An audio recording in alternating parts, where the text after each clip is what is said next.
Max Riaz কিন্তু তার বউকে ইতিকে ডিভোর্স দিয়েছে 4 মাস আগে। যখন সে ডিভোর্স দিতে চিন্তা করছে, ডিভোর্স দিয়ে তো আমি ইতির সাথে কাজ করলে হইতে পারে। সঙ্গে করছে কি রিয়ামণি কিভাবে ডিভোর্স দেওয়া যায়, রিয়ামণি কিভাবে কাছে পাওয়া যায়, রিয়ামণি সাথে ঢুলেতে রিয়ামণিকে সে ডিভোর্স দেওয়া হয়েছে। কারণ রিয়ামণি স্যার ইতি যখন থাকে তখন থাকাকালীন করছে কি কথা নামে একটা মেয়ে সে সম্পর্ক করে। এই ডিভোর্সের কাগজটা সে কথা নামে মেয়ে দিতে গেছে, ইতিও দেয়নি, রিয়ামণি আমাকে দেয়নি, কথা আমি তাকে এই ডিভোর্সের কাগজ লাভ। এবং সেটা ইতি ডিভোর্স দিতে সে ডিভোর্সের কাগজ কিন্তু আদৌ করতে দেয়নি। ইতি পরে ডিভোর্সের কাগজটা কাজীখানার দিকে আসছে। এখন ঘটনা কি, সে কোনো রকম তাল বাহানা দিয়ে ডিভোর্স দিয়ে চিন্তা করতেছে, তাকে মনে করে ডিভোর্স দিয়ে এখন তাকে আলমোর থেকে আলাদা করে তাকে বিয়ে করার চিন্তা ভাবনা করেছে। আপনি দেখছেন, শুনেছেন। এখন ঘটনা কি, রিয়ামণি বলেছে আমি ডিভোর্স দিছি। রিয়ামণি এখন পরের দিনে সকালবেলা 7 তারিখে সে আমাকে ডিভোর্স দিছে বলেছে আপনাদেরকে।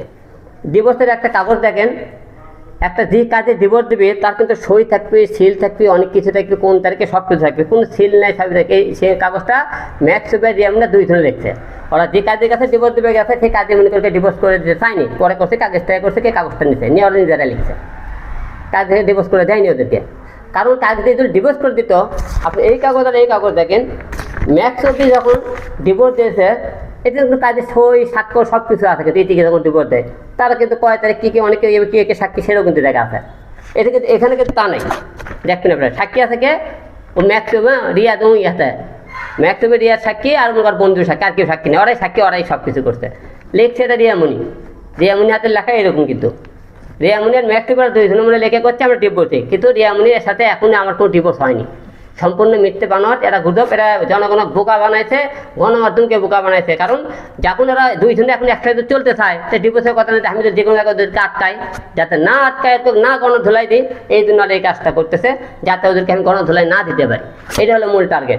এখন মূল টার্গেট আমি অভিকে বলতে চাই, তোদেরকে যেখানেই ডিরেক্ট পাবো গণধোলাই পাবো, কারণ আমার সাথে এখনও তার ডিভোর্স হয়নি। তুই কথাটা ভালো করে তোরা এই কাজে ঘাঁটলে তোরা পরীক্ষা করে দেখিস তোদেরকে ডিভোর্স হচ্ছে কি হয়নি।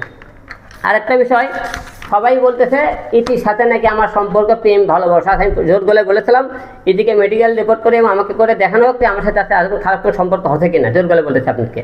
এবং আপনাকে জোর গলায় গণমাধ্যমকে বলতেছে ইতির সাথে আমার কোনোদিন বিয়ে শাদী হবে না, এটা লিখে দেবো। কারণ রিয়াজুল মনে করেন ও ইতিক বিয়ে মনে করেন, রিয়াজক বিয়ে করলে রিয়াজুল মনে করেন হলে ইতিক বিয়ে করে, কাল বজির থেকে একজন নেবো আরেকজন বিয়ে করছে, তাহলে আমি কেন আর মনে দেবো একজন নেবো আরেকজন বিয়ে করবো, কাজ করতে পারি, কাজ করছি। এবং আরেকটা বিষয়, মিথিলামের নামে মেয়েতে আমার স্বামী দাবি করতেছে, অল টাইম করতে, সে আমার স্বামী করতেছে সেই আজ কিন্তু স্বামীর কাগজ দেখাতে পারেনি। আপনাকে বলতেছে ক্লিয়ার করতে, সে আমার নামে ধর্ষণ মামলা দিয়েছে, সে নারী ইজ্জতের অনেক কটা মামলা দিয়েছে। আমার কথা, সে ধর্ষণ মামলা দিয়েছে, আদালতে কথা হবে, ধর্ষণের বিচার হবে, আমি আইন মনে করেন যেটা শাস্তি মাথা পেতে নেবো। কিন্তু সে যে বউয়ের দাবি করছে, ইতি মিথিলা কোনোদিন হিরো আলমের বউ হবে না, এবং বইয়ের দাবি সারাক্ষণ আপনার দাবি করবে মিথিলা, সে আমার বইয়ের দাবি পাবি না, তাতে আমি জেল কাটবো, কথাটা ক্লিয়ার। এবং ইতির সাথে মিথিলের সাথে কোনো রকম আজকের কথা দোকানে, কারণ আমি এর আগে যোগাযোগ করার চেষ্টা করছি এই কারণে যে যোগাযোগ করে তার সাথে যে মিথিলের আমার কেস করছে, সেই কেসটা যাতে আমি তুলতে পারি, যাতে কথাবার্তা বলছি, যে অনেক কল দেখে শুনতেছেন, কথা শুনতেছেন, কী কারণে যে আমরা যাতে অর্কের কাছ থেকে মামলাটা তোলার জন্য আমি সাথে যোগাযোগ করছি, কথাবার্তা বলেছি, তার সেই কথাগুলো রেকর্ড করে সে আমাকে একটা সম্মানহানি করার চেষ্টা করছে। তাই আপনাকে সবাইকে ক্লিয়ার করলাম, তার সাথে কোনো আমার মনে করেন স্বামী স্ত্রীর কোনো সম্পর্ক না, সে স্বামী স্ত্রী দাবি করলেও স্বামী স্ত্রী সে মনে করেন সে কোনো দাবি পূরণ করতে পারবে না। আমি যে সে তো মামলা করছে, মামলার কথা হবে। ভালো থাকবেন সবাই।